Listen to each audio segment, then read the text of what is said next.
우리에게 주신 하나님 말씀 갈라디아서 4장 12절부터 우리 20절까지 말씀입니다. 신약성경 306페이지에 있는 우리 갈라디아서 4장 12절부터 우리 20절까지의 말씀, 저와 여러분이 한 절씩 교독해서 하나님께 봉독해 올립니다. 형제들아, 내가 너희와 같이 되었은즉 너희도 나와 같이 되기를 구하노라. 너희가 내게 해롭게 하지 아니하였느니라. 내가 처음에 육체의 약함으로 말미암아 너희에게 복음을 전한 것을 너희가 아는 바라.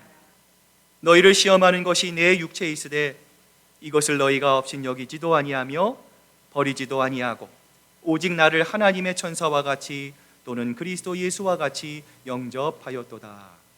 너희의 복이 지금 어디 있느냐? 내가 너희에게 증언하노니 너희가 할 수만 있었더라면 너희의 눈이라도 빼어 나에게 주었으리라.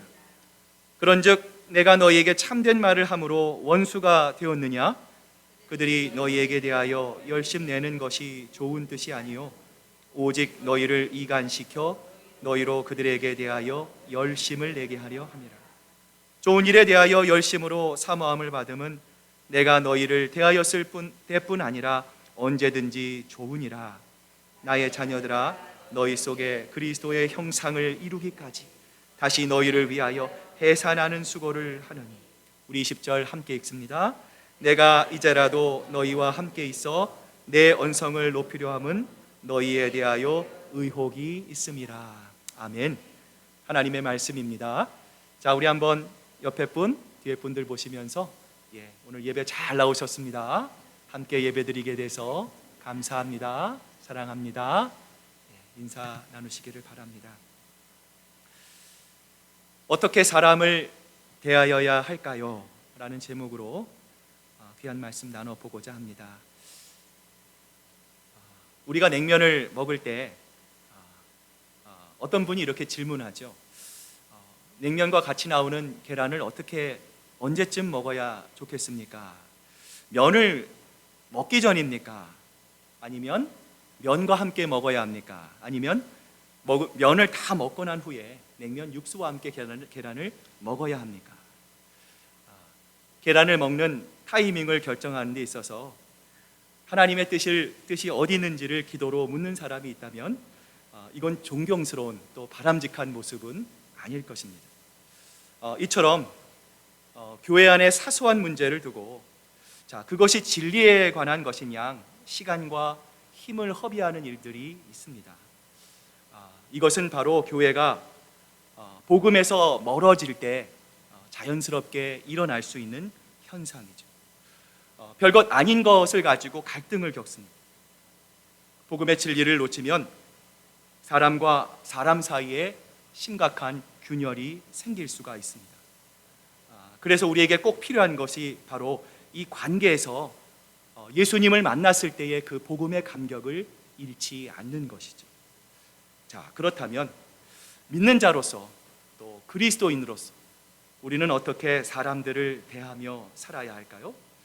오늘 본문을 통해서 오늘 본문이 주시는 그 세 가지의 영적인 진리를 함께 찾아보고자 하는데요. 한번 따라해 보시길 바랍니다. 첫 번째로 성도가 대하는 방법은요.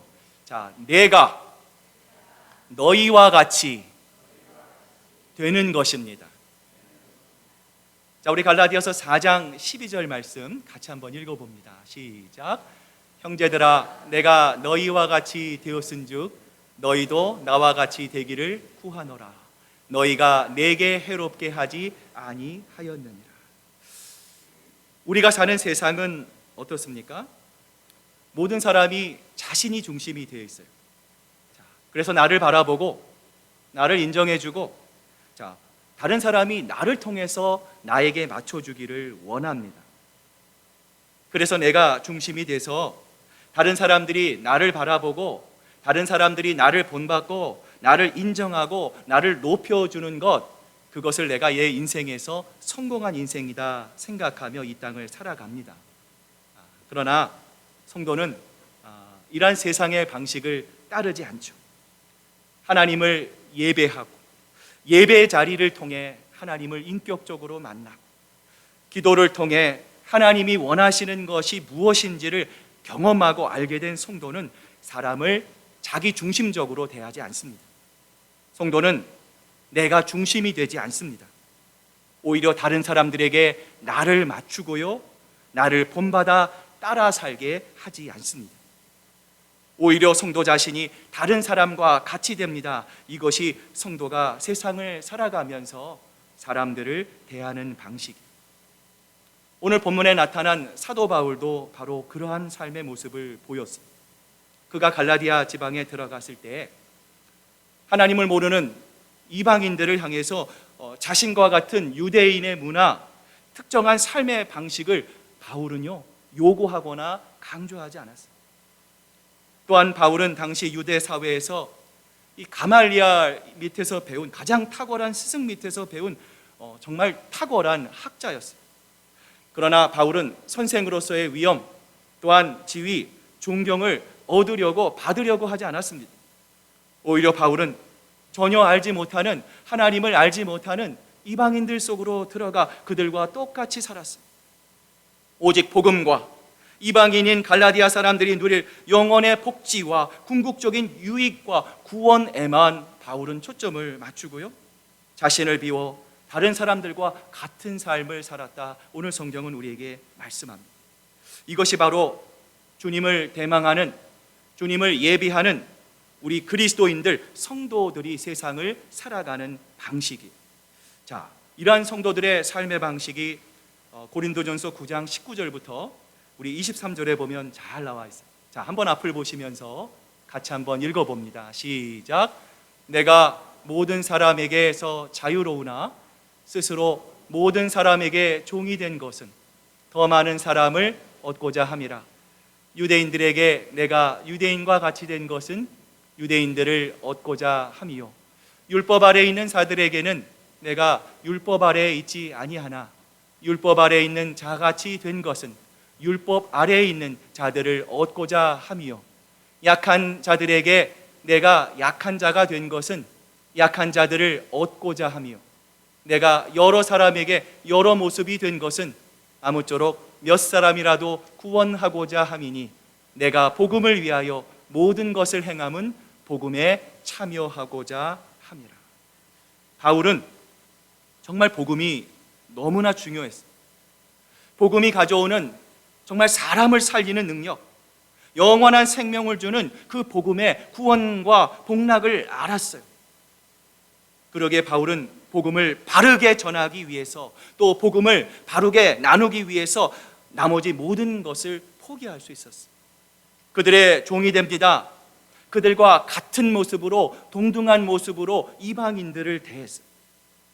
그러면서 바울은 거짓 선생들의 유혹에 흔들리고 있는 갈라디아 성도들을 향하여 너희도 나와 같이 되기를 구하노라 권면합니다.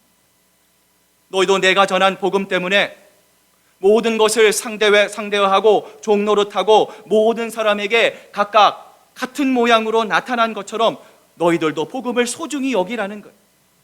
절대로 유대인이 되기 위해 할례를 받아야 한다 생각하지 말고 복음 하나만을 위해 이 복음을 가장 소중한 것으로 여기면서 나를 본받고 나와 같이 되라고 말하고 있는 거예요. 사랑하는 여러분, 우리 그리스도인들은 하늘이 무너진다고 해도 절대로 양보할 수 없는, 절대로 물러설 수 없는 진리가 있습니다. 진리와 복음에 참여하는 방법은 공로나 자격으로 되는 것이 아닙니다. 우리의 노력으로 되는 것이 아닙니다. 오직 복음에 참여하는 방법은 무엇입니까? 믿음으로 말미암아 은혜로 받는 구원에 참여하는 것이죠. 이것만은 우리가 절대로 양보할 수 없습니다. 우리가 포기할 수 없습니다.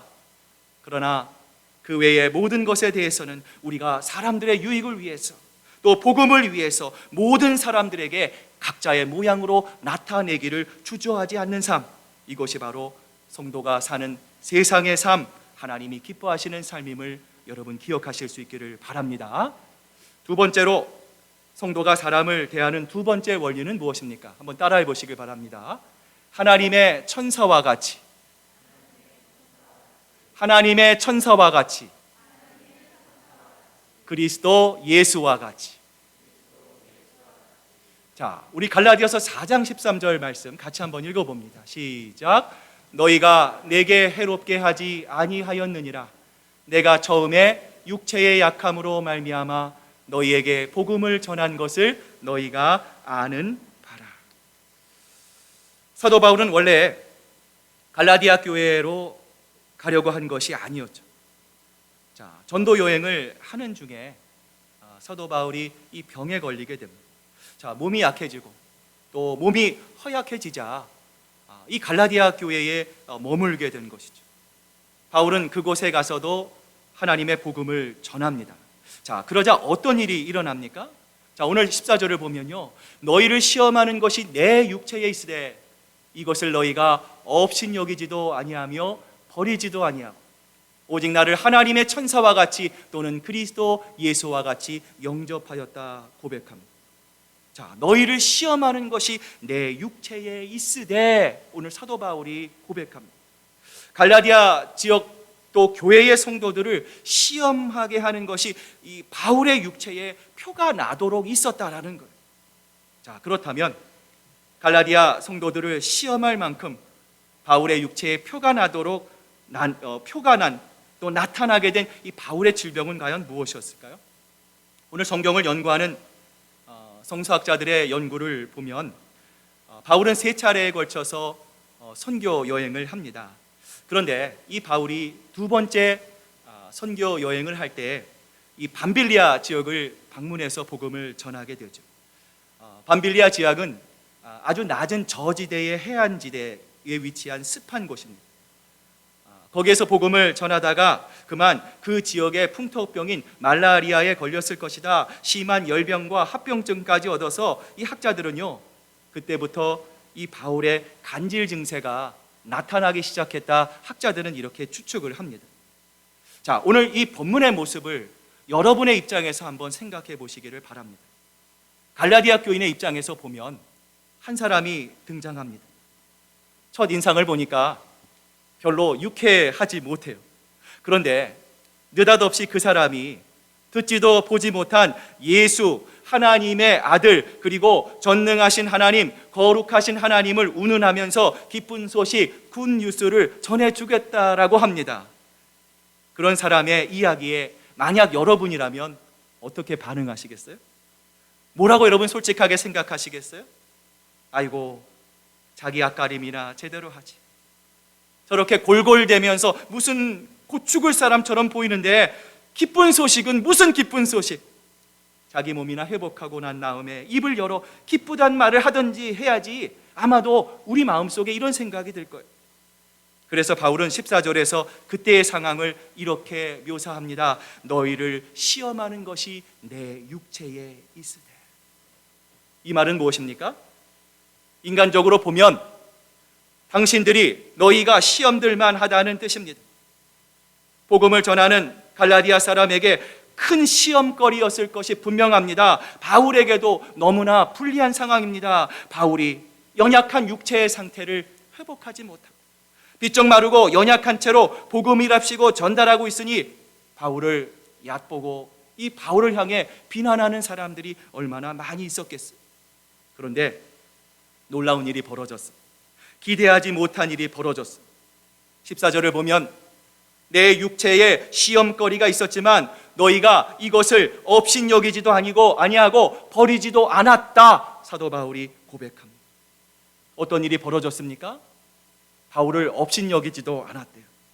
너희가 정말 이 몰골 사나운 상대로 만났지만 너희가 나를 업신여기지도 않았고 너희들이 그것 때문에 고개를 돌리지도 않았다라는 거예요. 더 나아가 바울은 갈라디아 교인들이 자신을 예수님의 천사와 같이 그리스도 예수와 같이 자신을 영접해 주었다 고백합니다. 사랑하는 우리 시애틀 큰사랑교회 성도들 여러분, 우리가 서로를 바라볼 때, 성도가 성도를 바라볼 때, 성도가 세상을 바라볼 때 여러분은 어떠한 관점에서 상대방을 바라보십니까? 하나님을 믿는 성도들, 예수 그리스도가 우리의 마음속에 있는 성도들은 상대방이 가지고 있는 재능, 그 사람의 탁월함, 그 사람이 가지고 있는 능력 때문에 그를 대접하는 사람들이 아닙니다.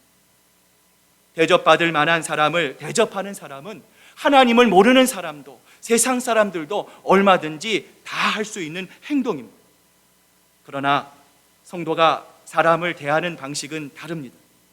우리를 실족시킬 만한 것이 상대방에게 있어도 주님의 이름으로 주님을 대하는 것처럼 주께 하듯 존경하고 아낄 수 있어야 합니다. 가장 귀한 것을 주어서라도 상대방을 가치 있고 존귀하고 영화롭게 대할 수 있는 것이 바로 성도임을 믿습니다. 그러므로 혹시라도 상대방의 허물을 본다면 갈라디아 교회 교인들 같이 불쌍히 여기고 서로의 허물을 덮어줄 수 있어야 합니다. 여러분을 시험하게 하고 여러분을 실족하게 만드는 것이 분명하게 있어도 주님 때문에, 주님의 귀한 복음 때문에 천사를 대하는 것처럼 그리스도를 대하는 것처럼 대할 줄 아는 것, 이것이 바로 하나님이 기뻐하시는 성도의 삶임을 믿습니다. 마지막으로 성도가 사람을 대하는 방법은 무엇입니까? 한번 따라해 보시길 바랍니다. 해산하는 수고를 하는 것처럼 해야 합니다. 갈라디아 교회 성도들과 바울의 시작은 아주 좋았습니다. 상식을 뛰어넘는 은혜의 만남이 있었습니다. 그런데 갈라디아 교회 교인들이 거짓 교사들을 통해서 자꾸만 초등학문으로 돌아가서 복음을 보려고 합니다. 그러자 바울이 가진 수없이 많은 허물이 드러나기 시작했습니다. 자, 이런 갈라디아 성도들을 향해 바울이 이렇게 외칩니다. 지금 너희의 복이 어디 있느냐? 내가 너희에게 증언하노니 너희가 할 수만 있었더라면 너희의 눈을 빼어서라도 나에게 주었으리라. 그런즉 내가 참말을 함으로 원수가 되었느니라. 예전에는 바울의 눈이 아프면 자기 눈이라도 빼다 바울에게 줄 정도였어요. 그런데 지금은 관계가 180도 뒤집혔습니다. 처음에는 간까지 빼어줄 것처럼, 눈이라도 빼어줄 것처럼 좋았는데 도대체 그 짧은 시간에 왜 이렇게 바뀌어 버린 것입니까? 그 이유를 바울은 이렇게 말합니다. 내가 너희에게 참된 말을 함으로 원수가 된 것이냐. 은혜의 복음을 떠나서 예전의 석박의 복음, 종의 복음, 억눌리는 복음으로 돌아가려고 하는 갈라디아 교인들을 향해 바울은 끊임없이 책망합니다. 그 소리가 듣기 싫은 것, 자신들이 듣고 싶은 소리가 아닌 것이죠. 그러자 바울을 향했던 마음의 문을 닫아버린 거예요. 바울의 메시지가 더 이상 그들의 마음에 들지 않자 바울을 향해 그들이 돌아서 버렸다는 말입니다. 혹시라도 이런 일이 일어난다면 성도가 사람을 대하는 세 번째 원리를 생각해야 합니다. 오늘 본문 19절에서 바울은 갈라디아 교회 교인들을 향해서 이렇게 말합니다. 나의 자녀들아, 너희 속에 그리스도의 형상을 이루기까지 다시 너희를 위하여 해산하는 수고를 하노라. 아기를 낳아보신 분은 어떻습니까? 해산의 고통이 그냥 쉽게 넘어갈 만한 고통입니까? 아니죠. 죽음의 고통입니다. 사망과 같은 고통입니다. 바울은 지금 어떤 각오를 하고 있습니까? 죽을 각오를 하고 있습니다. 다시 노력하겠다는 말입니다. 다시 나아야 합니다. 기본으로 돌아가 처음부터 다시 시작해야 합니다. 그렇게 다시 나온 두 번째 죽음의 고통을 갈라디아 교회를 위해서 바울은 기꺼이 감내하겠다, 지금 고백하고 있는 거예요. 저는 오늘 말씀을 묵상하면서 강사와 목사의 차이가 무엇일까 생각해 보았습니다. 강사와 목사의 결정적인 차이가 무엇입니까? 강사는 영혼에 대한 책임이 없습니다. 좋은 강의를 준비해서 잘 준비하고 거기에 합당한 사례비를 받고 떠나면 그만이에요. 그러나 목자는 어떻습니까? 목자는 절대로 양을 포기하지 않습니다. 밤새워 온 산을 뒤지더라도 한 마리 잃어버린 양을 기어이 찾아내는 사람, 어깨에 메고 돌아와야 직성이 풀리는 사람이 바로 목자입니다. 그래서 우리는 보통 목사님을 목자라고 생각합니다. 맞습니다. 그러나 정답은 아닙니다. 목사가 성도를 담고 성도들 역시도 목사를 닮아야 하는 것처럼 우리의 직분이 무엇입니까? 장로가 무엇입니까? 권사가 무엇입니까? 안수집사가 무엇입니까? 내게 맡겨주신 몇 사람의 영혼들을 끝까지 놓치지 않고 책임져야 하는 영적인 리더들 아닙니까? 여러분, 이 일은 목회자만이 감당하는 것이 아닙니다. 오늘 이 자리에 나와 있는 여러분들에게도 맡겨져 있습니다. 나를 좋아하지만 때로는 우리가 어떤 사람은 나를 싫어할 수 있습니다. 우리가 주님의 일을 할 때 우리를 피할 수도 있습니다. 그럼에도 나를 좋아하든 싫어하든 그 영혼을 끝까지 책임지는 것이 바로 목자입니다. 우리 시애틀 큰사랑교회가 이제 17주년을 통과하여 18주년을 향해 나아갑니다. 이제 청소년기에 우리 교회가 이제 건강하게 잘 자란 장년을 향해 나아갑니다. 아까 우리 이은현 권사님의 기도를 생각합니다. 우리 교회의 이름처럼 우리 교회 시애틀 큰사랑교회 정말 큰 사랑이 넘치기를 원합니다. 이것을 위해서 필요한 것이 무엇입니까? 우리 모두가 시애틀 큰사랑교회의 예수 그리스도의 작은 목자들이 되어야 합니다. 한 영혼을 소중히 여길 수 있어야 합니다. 그 영혼을 통해 하나님의 마음을 알고 우리가 숫자가 늘어날 뿐만 아니라 우리 교회 규모가 늘어날 뿐만 아니라 우리 교회를 보시는 하나님의 마음에 합당한 교회, 건강한 교회를 이루며 이를 통해 복음을 전하고 생명을 살리는 이 귀한 일에 쓰임받는 우리 시애틀 큰사랑교회가 될 수 있기를 주님의 이름으로 축복합니다.